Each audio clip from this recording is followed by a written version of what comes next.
It's my pleasure to invite on stage Emer Manning from Ireland, Leandro Nole from Brazil, Joanna Vad from the UK, Sandra Poma from South Africa, Josha Lopes from Cabo Verde, and Natalie Prenz from Germany.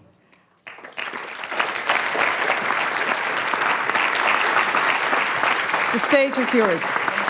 And you want a microphone? Can we have a mic, please? Thank you. Stories. We as youth ambassadors talked a lot about stories this week. We were told that every presentation begins with a good story. But how can I tell a story as diverse as ours? In this room today, there are 23 young people from 15 countries that line the Atlantic Ocean. When we were first brought together 6 months ago, it was apparent that there was a wave of enthusiasm in the room, but that not all of our interests were in the same place. Some were committed to human impacts, others were impassioned by culture, art, and celebration. And all were eager to convey the key principles of ocean engagement and empowerment of citizens, which we refer to as ocean literacy. We are also adamant to root our projects in both the Galway and Belém statements. We decided to play to our own individual strengths, so we developed activities that we could each do in our own home countries. This enabled us to have a local reach while still being unified by ocean literacy, human impacts, and culture and celebration. We as individuals conducted our projects at 99 events worldwide thus far. This event right here today is our 100th. We're not doing too bad if I do say so myself.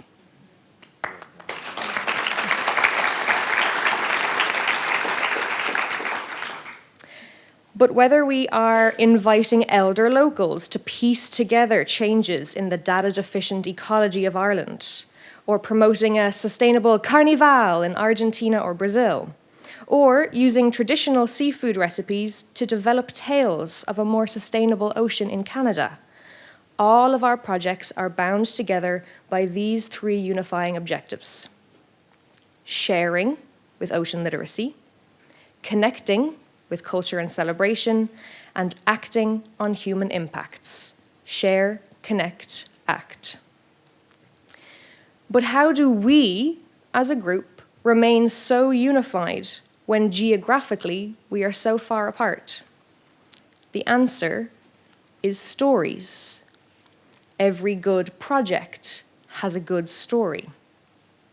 But we're doing something different with stories. We are actually collecting stories globally from everyone we meet. We are asking people to take a selfie in blue and post it across all of their social media platforms with the hashtag #MyAtlanticStory. We ask them to post their selfies with something that connects them to the Atlantic Ocean. And I encourage you to have a look at our video outside in the lobby that shows over 200 of these beautifully painted blue faces. It's so amazing to see the diversity of people that want to connect with the Atlantic. Young, old, black, brown, white, proud ocean lovers, and serious ocean activists, all coming together for support for the Atlantic. But I understand that many professionals may not want to paint their faces blue. We are not leaving you out. We are also inviting industries and institutions to join the Go Atlantic Blue movement, which asks them to invest their time in lighting up their buildings and their monuments bright blue on World Oceans Day, which is June 8th.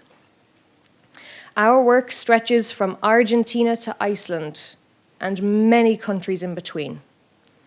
Now, we are going to take the time to share with you some of our stories.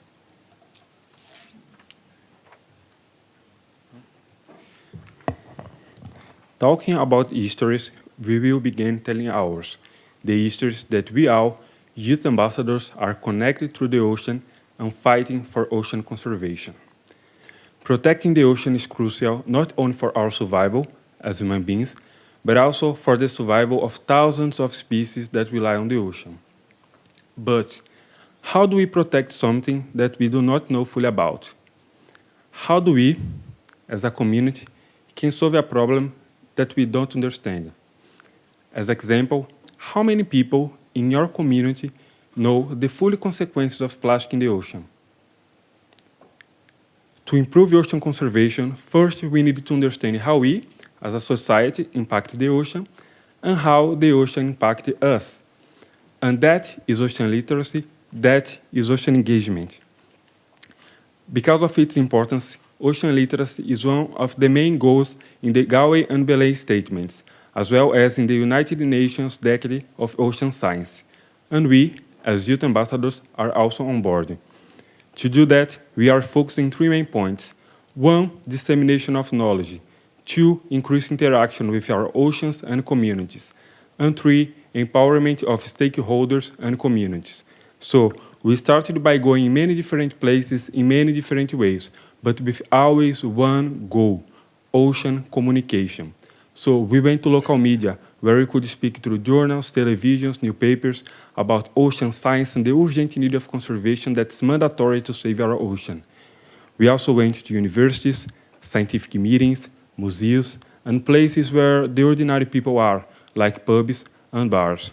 In addition, we also created our own tools and information, like infographics, that now are helping all youth ambassadors across the ocean. By considering the diversity of our communities, we are translating science into wonder, mystery, and curiosity, a common language of all nations.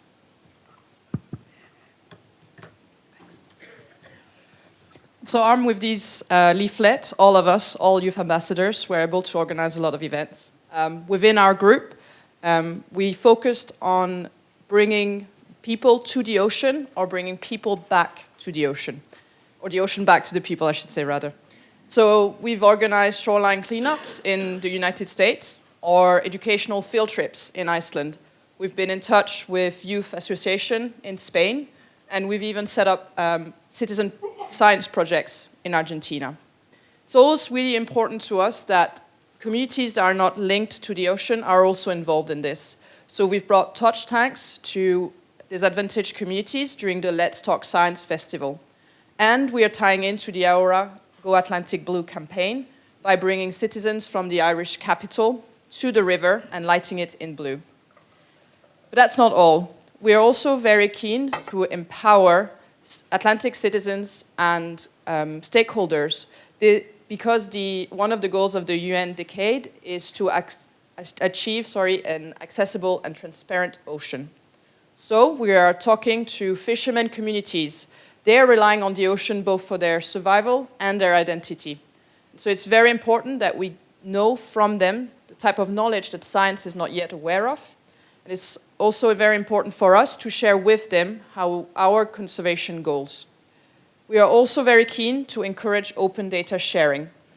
We've been discussing with Blue Industry members how we can have open access data. Ocean data belongs to everybody, and everyone should have access to it. We've received quite positive feedback on this, and actually we've heard a lot about this yesterday, and we can use data repositories such as EMOTNet and Copernicus, which were mentioned several times today or yesterday, to do this.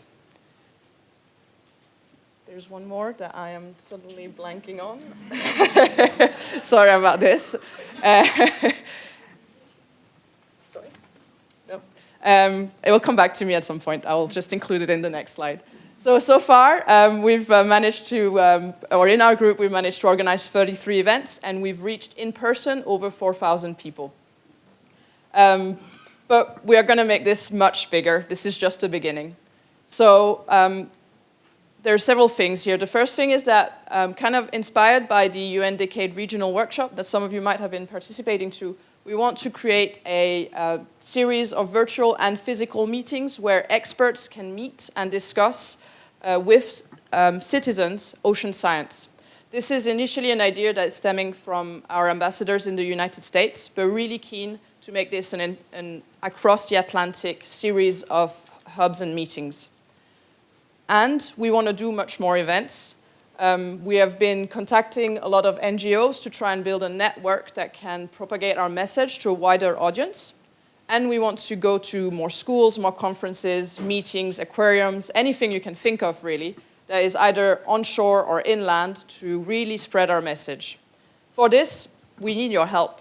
We really want you to get in touch with us, come and talk to us. We're here all day today, and use your network. We're really keen to get some feedback from you. And with your help and resources, we hope that our vision can really become a reality.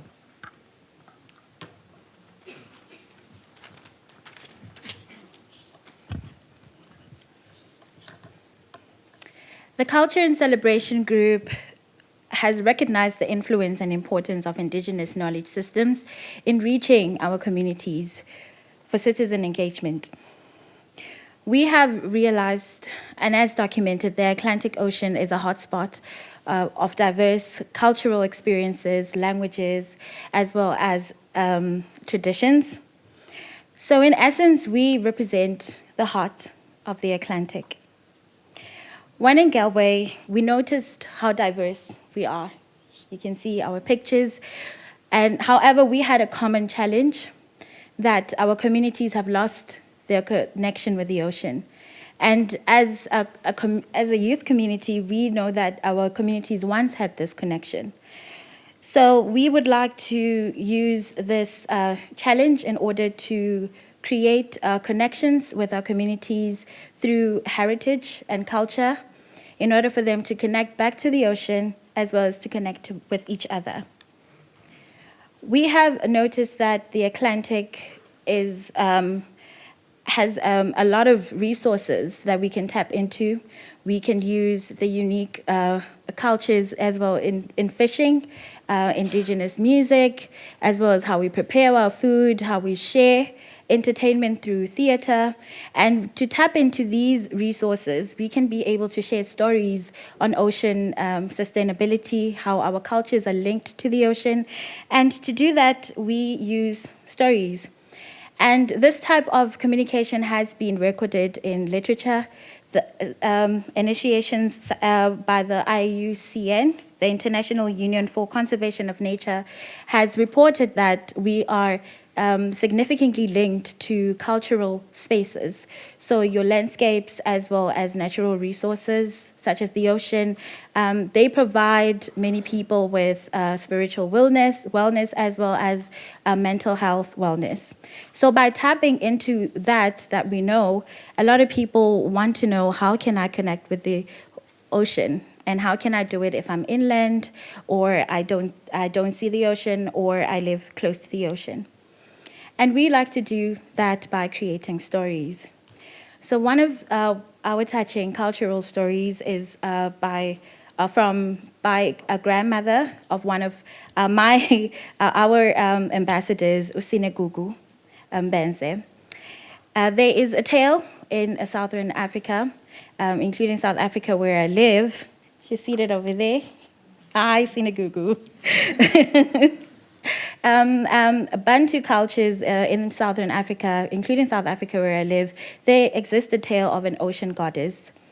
And a lot of people know it as a mermaid. And in isiZulu, a prominent language in South Africa, one of our 11 official languages, she's called Inkosazane Yasolwandle. So I'm not going to ask you to repeat that. It's not a language. But however, this ocean goddess, back in the day, a grandmother, as she has shared, she used to be able to provide any dream that you had. Many people had to got money. If your business was failing, you can go to her, and she could turn anything that you want into fruition. However, one day a fisherman fished her daughter out of the ocean, and she caused natural disasters, storms, and elders came together, recognizing that she was important to the ocean. They had to, in a way, appease her by wearing plastic bracelets, like the one that I wearing right now. So they'll create plastic that has washed away from the ocean in order to protect the community. So stories like these are able to touch our communities and recognize that they exist, stories that they once knew, and they can recognize how the ocean always was part of their history. So in doing that, we would like to document these type of stories like Inkosazana ya Solwandle in ways that we can share. We have an idea to create an illustration book, stories that are given by children and the elderly, and this will be able to have a cross-generational impact. And these stories can also be translated to podcasts, YouTube videos, or blogs. So in essence, we like to urge you to know your Atlantic story, know your heritage, share it with us. We are available if you have a unique story that you'd like to share. We are on social media, and thank you so much.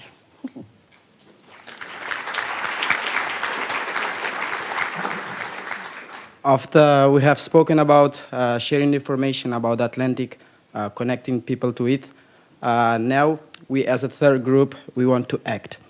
I was born in a little paradise, the one that you see now on the picture, Sal, Cape Verde. It's a beautiful place, huge biodiversity, breathtaking beaches, nice cliffs.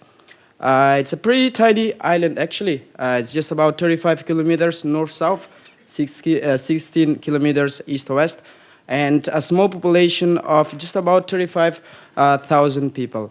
But even being very tiny, Sal is just increasing right now to 8,100 rooms available per year, which will bring to our island about 1 million tourists per year.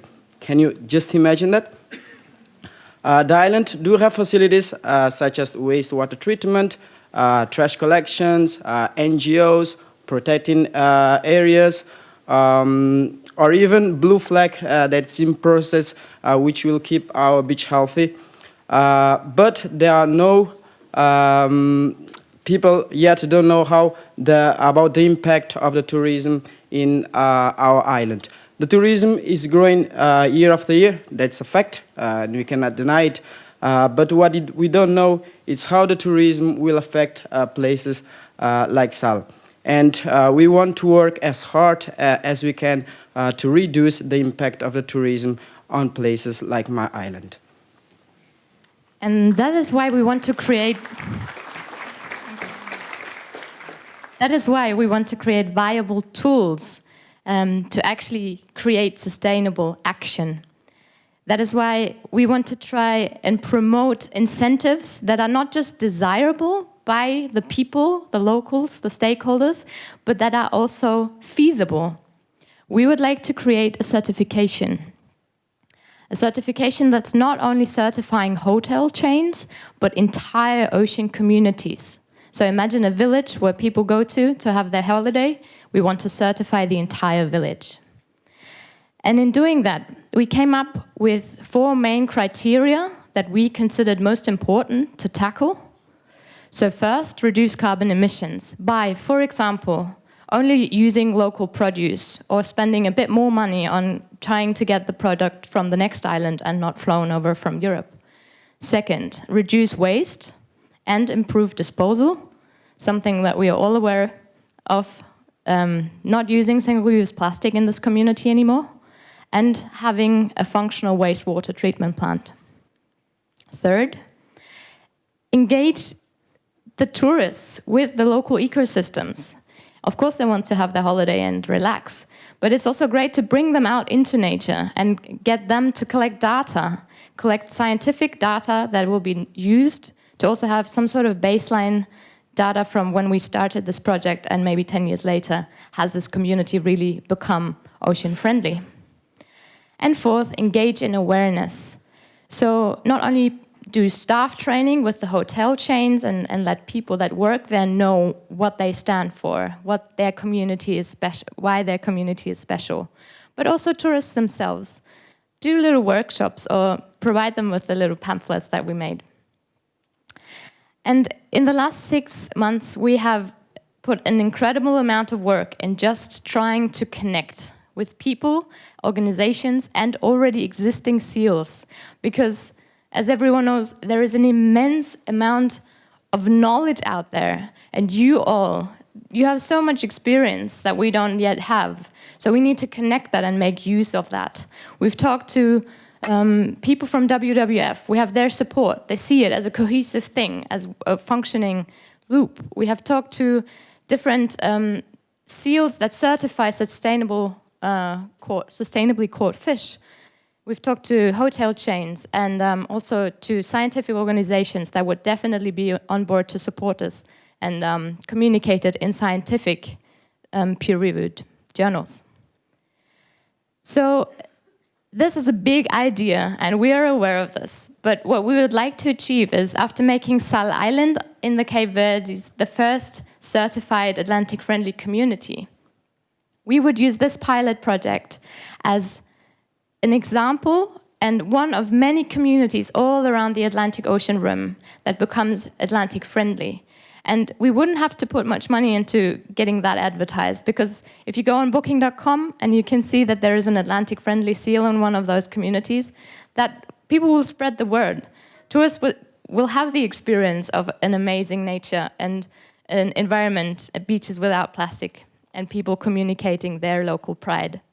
So we would like to ask you to help us create this big community, this big all-Atlantic Ocean, maybe even more ocean community all over the world, and actually engage in doing something, in making sustainable action happening.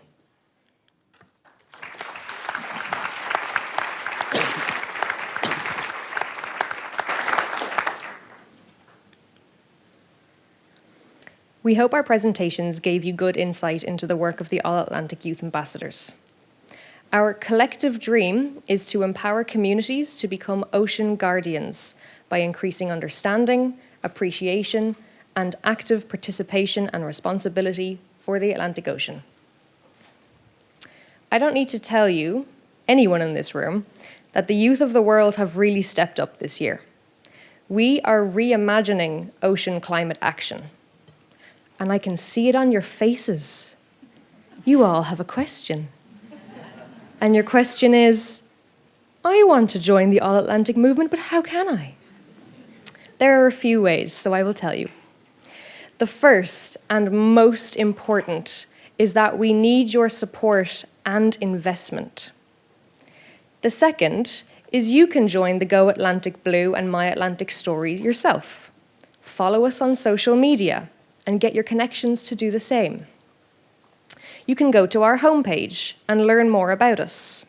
And you should find your own country's ambassador. You have just heard a few of the projects that we've been working on, but there are so many more for you to get involved in. And we want to work with all of you. Between everyone in this room, we could reach 1 million people far and wide. We could provide their brains with knowledge, share, excite their eyes with art, food, and festivals, connect, and encourage the heart to live more ocean-friendly. Act, share, connect, act. With every person in this room joining this movement, we could add 1 million new names to our story. Stories. Every good movement has a good story. We would like you to join ours. Thank you. Thank you.